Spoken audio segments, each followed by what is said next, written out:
Ya pemirsa, tim Indonesia dipaksa mundur dari turnamen bulu tangkis All England pemirsa. Ya, sontak saja hal ini menuai polemik di mana tim Indonesia diharuskan menjalani karantina selama 10 hari karena diketahui berada dalam satu penerbangan dengan penumpang yang positif COVID-19. Federasi Bulu Tangkis Dunia atau BWF menyatakan tim Indonesia tidak dapat melanjutkan pertandingan. Hal ini disebabkan saat tim Indonesia terbang dari Istanbul ke Birmingham pada Sabtu 13 Maret terdapat penumpang positif COVID-19 namun tidak diberitahu siapa dan berapa orang dan dari asal negara mana yang positif COVID-19. Sesuai dengan regulasi pemerintah Inggris, jika berada satu pesawat dengan yang sama pasien positif COVID-19 harus isolasi selama 10 hari sehingga tim Indonesia dipaksa mundur dan isolasi sampai tanggal 23 Maret di Birmingham. Saat keputusan dibuat, 3 wakil Indonesia sudah bertanding dan menang. Mereka adalah Jonathan Christie, Kevin Sanjaya, Marcus Fernardi, Gideon dan juga Hendra Setiawan dan Muhammad Ahsan. Seharusnya masih ada 3 wakil Indonesia yang akan bertanding yaitu ganda putra Fajar Rian, ganda campuran Praven Melati, tunggal putra Anthony Ginting dan ketiganya langsung tidak bisa bertanding dan dinyatakan kalah WO.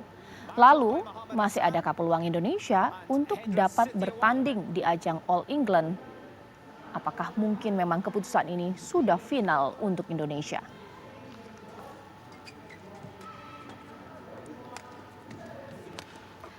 Ya, kita akan mengurai sebenarnya kenapa peristiwa ini bisa terjadi. Letak kesalahan di mana? Karena atlet pasti untuk ajang All England sudah mempersiapkan bulanan, mungkin tahunan, tapi ternyata mereka gagal bukan bertanding, tapi justru dengan aturan protokol kesehatan pemerintah Inggris. Untuk itu saya akan berbincang di malam hari ini.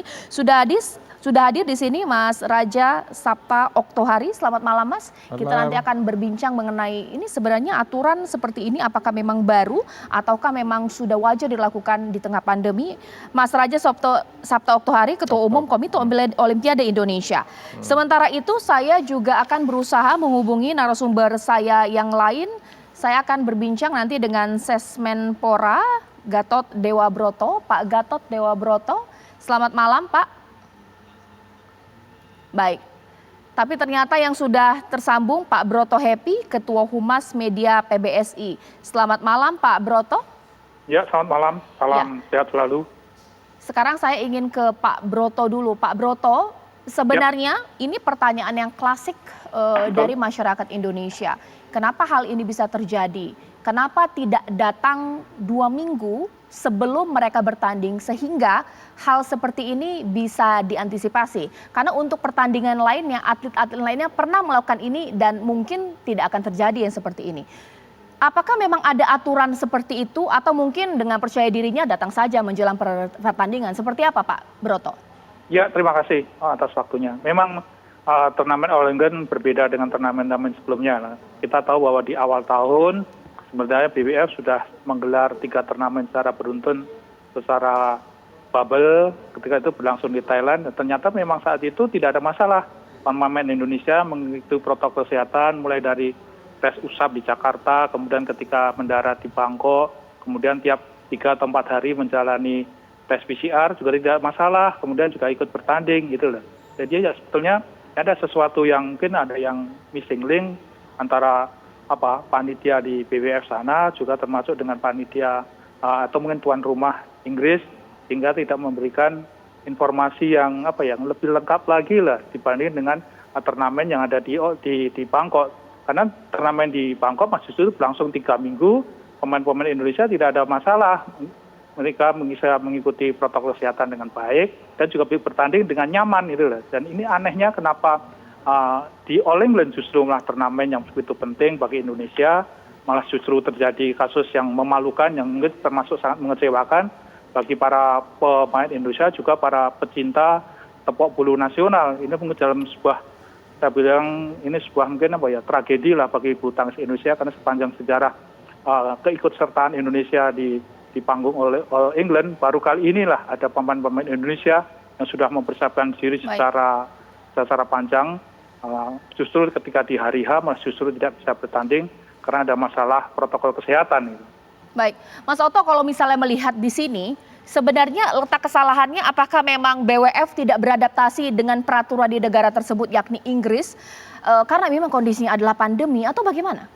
Ya bisa jadi seperti itu, karena kita Baik. tahu bahwa yang terjadi ketika para pemain Indonesia ya kalau mungkin katanya di Tengare terpapar COVID ketika dalam perjalanan dari Istanbul menuju Birmingham, ya kan?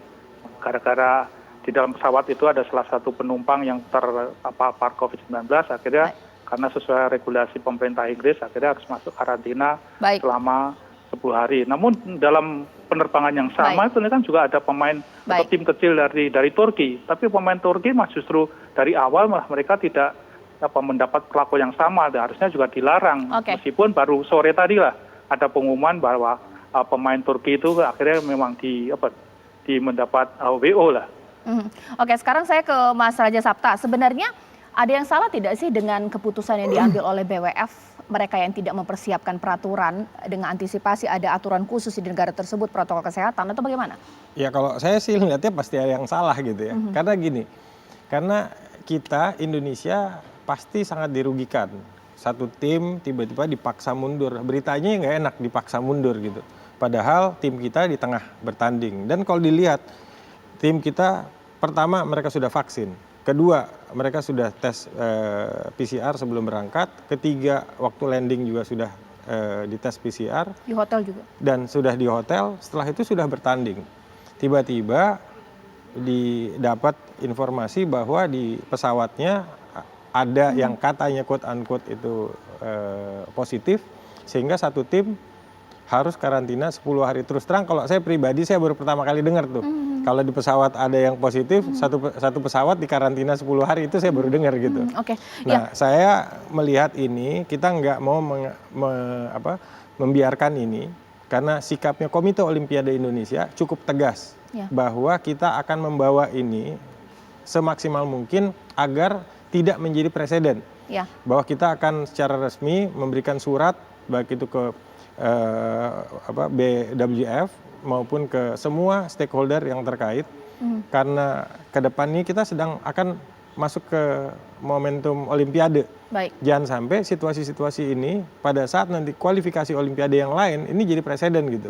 Kan kita masih banyak nih event-event, maka ini juga jadi pelajaran buat kita gitu. Kita akan berkomunikasi dengan semua cabur-cabur yang sedang melakukan kualifikasi, jangan sampai nanti COVID ini jadikan alasan untuk strategi khusus lah gitu. Oke, sekarang saya sudah tersambung dengan Sesmenpora, Pak Gatot Dewa Broto. Pak Gatot, selamat malam. Assalamualaikum. Waalaikumsalam, apa kabar Mbak Jaja? Ya, kabar baik Pak. Apa kabar Mas Okto, Mas Broto? Pak Gatot, karena ini kan sudah jadi perbincangan di Indonesia, bahkan dunia sudah melihat ini. Bagaimana kalau kita melihatnya? Apakah bahwa ini ada kesalahan aturan dari BWF itu sendiri dengan adanya protokol kesehatan, atau dari kitanya memang tidak mempersiapkan sebaik mungkin, datang lebih awal sehingga kalau kejadian memang ada satu pasien positif, kita sudah 14 hari, kita sudah karantina dan aman. Bagaimana Pak Gatot? Memang nggak ada aturan. Baik Mbak Caca. Jadi kalau dari aspek aturan yang namanya All England itu kan bukan kali ini diadakan. Itu sudah zaman kakek nenek kita dulu, kalau cerita kebanggaan Rudi Hartono dan lain-lain itu udah panitianya itu bukan panitia ecek-ecek. Mungkin yang bisa ngalahkan mungkin hanya panitia Wimbledon ya, itu satu. Kemudian yang kedua, kalau persiapan di sini itu tempo hari sebelum ada acara vaksinasi yang pertama di Istora, kami sempat tanya kepada pimpinan PBSI, dalam hal itu adalah Wakil Sekjen, dia mengatakan, Pak Gatot, kami akan berangkat tanggal sekian, kemudian dengan asumsi nanti ada karantina di sana, tanggal 17 baru bisa bermain. Jadi perhitungan PBSI itu dan PBSI itu sudah sangat familiar, sehingga nggak ada masalah dengan PBSI. Kemudian yang ketiga, tadi yang disampaikan juga oleh Mas Okto, tadi benar bahwa kok aneh, ada di dalam satu boarding, satu aircraft, pada saat ada satu orang disuspected karena COVID lah. Sekarang pertanyaan saya, bagaimana dengan otoritas bandara di mana yang bersangkutan itu boarding? Boardingnya saya sebut misalnya di Istanbul. Di Istanbul itu naik, berarti dokumen negatifnya ecek-ecek dong. Itu sangat diragukan. Kenapa bisa masuk dan kenapa disalahkan Indonesia? Dan yang ketiga yang tidak kalah pentingnya, tadi sore saya baru mendengar kalau pemain Turki akhirnya didiskualifikasi karena heboh beritanya, dan bagi kami pernyataan BWF itu tidak cukup. Saya masih ingat tahun 2015 dulu, Indonesia menjadi tuan rumah kejuaraan dunia bulu tangkis. BWF itu sampai campur tangan pada saat kita itu kemungkinan tidak mengundang kontingen Israel, karena kita tahu gak ada hubungan dengan Israel. Akhirnya dengan cara silent operation bisa kita tarik dari Singapura, dan karena kita nggak mau terang-terangan dan akhirnya kita penuhi BWF. Nah sebaliknya sekarang BWF nggak boleh lepas tangan hanya mengatakan aduh turut prihatin atas Indonesia, Turki juga nggak bisa. Jadi harus to do more than that one gitu. Gitu Mbak Caca. Oke, ketika kita sudah komplain, lantas seperti apa? Apa yang bisa dipertanggungjawabkan dari BWF kepada kontingen Indonesia yang saat ini harus menjalani? BWF harusnya tegas kalau bisa pertandingan ini dipospon dulu atau bahkan dihentikan, gitu. Karena ini nggak fair. Baik. Dan kita akan bawa ini ke institusi yang lebih tinggi lagi, karena ini tidak fair. Baik. Nah, BWF harus bisa memberikan keterangan yang lebih rinci, bukan hanya bersembunyi di balik regulasi pemerintah Inggris gitu. Baik. Kan mereka harusnya bisa beradaptasi dengan aturan-aturan pemerintah Inggris dong gitu. Kalau memang dia tahu bahwa memang ada aturan itu, harusnya mereka mempersiapkan sebelum itu gitu. Bukan tiba-tiba ujuk-ujuk pemain Tidak ada Indonesia, aturan, pemain Indonesia yang dikeluarin, kan nggak enak dengarnya juga Nah, gitu kan. sekarang saya ke Pak Broto nanti sesaat lagi. Seberapa bisa keras menekan PBSI mengingat bahwa atlet Indonesia yang sekarang dipaksa untuk melakukan isolasi mandiri kan sudah berinteraksi dengan seluruh tim di pertandingan, mengingat mereka sudah bertanding. Apakah ini menandakan bahwa harusnya pertandingan semua kemudian ditunda dulu? Yang berinteraksi dengan atlet Indonesia ini kemudian karantina mandiri juga. Sesaat lagi pemirsa di Apa Kabar Indonesia Malam. Pak Broto, mengingat atlet kita sudah berjuang latihan mati-matian untuk mempersiapkan diri di ajang All England, PBSI bisa melakukan hal yang lebih tidak dengan menekan federasi atau juga All England pertandingannya, mengingat tunda dulu pertandingan sampai atlet Indonesia benar-benar selesai masa karantinanya, bisa tidak? Ya, saya kira mungkin yang harus dilakukan adalah bagaimana mengembalikan hak-hak pemain Indonesia yang selama ini dianggap sebagai salah satu kutub kekuatan bulu tangkis dunia. Kita juga sudah mendapat informasi dari bagian luar negeri, mereka sudah menyurati ke BWF, artinya mempertanyakan banyak hal. Salah satunya tadi, bisa nggak nih Indonesia pemain-pemain bisa bertanding lagi gitu. Tapi sepertinya memang itu hal yang mustahil ya, karena kita tahu pertandingan di All England sudah terus berjalan. Tapi yang pasti kita sebagai negara bulu tangkis merasa ada diskriminasi, kemudian hak-haknya dilecehkan, dan itulah yang saya harapkan bahwa hak-hak pemain Indonesia yang akhirnya tidak bisa bertanding di All England, kita berharap BWF mendengar bagaimana suara hati para pemain yang merasa kecewa dengan pengumuman ini. Kita berharap hak-hak pemain lah bisa dikembalikan lagi. Pak Broto, ya. Sebenarnya atlet Indonesia di ajang bulu tangkis ini pernah ada perlakuan diskriminasi tidak untuk? Ya, selama ini fine-fine aja, selama ini baik-baik aja. Kita tahu mungkin baru kali ini dalam sejarah tahun ini pas PBSI berusia 70 tahun, ini kali pertama di mana ada perlakuan yang tidak adil lah yang diterima para pemain yang dilakukan oleh BWF. Baik. Dengan berlindung di bawah aturan otorisasi kesehatan di Kerajaan Inggris. Ya, betul. Baik, Mas Raja Sapta, kita terluka, kita sakit hati, tapi ini ajang bergengsi. Kita bisa apa dengan perlakuan yang memang tidak adil ini? Ya, ini sangat mencederai fanbase badminton di Indonesia. Indonesia itu negara yang fanbase badmintonnya salah satu yang terbesar di dunia gitu. Dan apa yang terjadi sekarang betul-betul mencederai para pencinta badminton yang ada di Indonesia dan bahkan mungkin di Asia. Karena kita satu-satu negara di sana yang mengalami hal ini dan dikeluarin gitu kan. Nah, kita nggak mau berhenti di sini. Bahwa ini nggak boleh langsung dilupakan. Ini harus diteruskan. Kenapa? Karena jangan sampai kita dianggap ya udahlah, ini udah kejadian. jadi lewat begitu aja. Oh nggak bisa, ini akan jadi presiden. Oke. Kami akan membawa ini sampai ke level tertinggi dan semua pihak yang melakukan ini harus bertanggung jawab karena mencederai masyarakat badminton Indonesia. Pak Gatot, para atlet kita yang saat ini di karantina di hotel berteriak di sosial media mereka minta keadilan untuk BWF. Ya, dari pasti Kemenpora, dong. apa Pasti yang dong. bisa dilakukan? Ya, kami sampai hari ini sejak tadi pagi terus komunikasi dengan pihak KBRI di London, dan bahkan sore pun tadi juga kami tetap komunikasi, dan malam ini tetap kalau ibarat main bola ini peluit panjang oleh wasit kan belum dibunyikan kan Mbak Caca ya. Kami tetap berusaha karena paling tidak ada 3 tujuan kami. Pertama, kami harus memberikan ini bukan hanya sebagai pelajaran, tapi harus ada pressure yang kuat pada 2 pihak. 2 pihak itu pertama adalah kepada BWF. BWF nggak boleh lepas tangan begitu saja.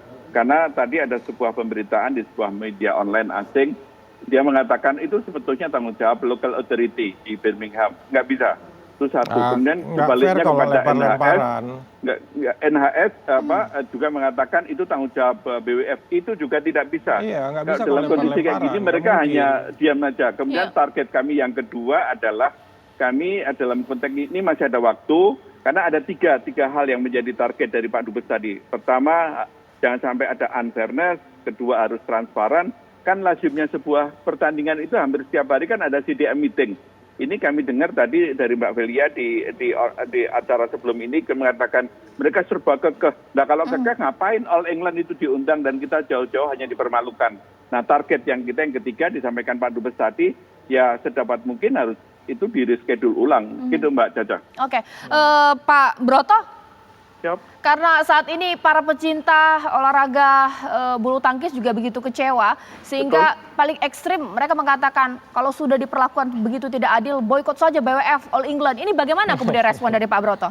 Iya, saya kira memang sebuah respon yang sangat menurut saya apa yang dilakukan oleh para pecinta badminton di Indonesia sangat luar biasa. Mereka selamanya selalu mendukung prestasi bulu tangkis Indonesia, dan ketika para pemain andalannya mendapat perlakuan tidak adil, mereka harusnya berteriak, dan itulah saya kira mungkin sebuah dorongan lah, sebuah mungkin apa lagi nih yang bisa membuat BWF harus bisa menghargai nama Indonesia lah. Jangan sampai Indonesia dipandang sebelah mata. Saya sangat menghargai usaha-usaha para supporter lah, kemana kita harus terus mendorong agar BWF terus menghargai Indonesia sebagai salah satu kutub kekuatan bulu tangkis dunia. Oke. Pak Broto, kabar atlet kita saat ini di Inggris yang sedang karantina seperti apa? Ya, mereka sepertinya tetap tinggal di hotel yang mereka tempati sejak tanggal 13. Mereka datang di Birmingham. Mereka juga cuma hanya di kamar aja karena di karantina. Mereka tidak bisa berlatihan, tidak bisa kemana-mana. Iya, saya kira suasana memang sangat sangat menyedihkan lah.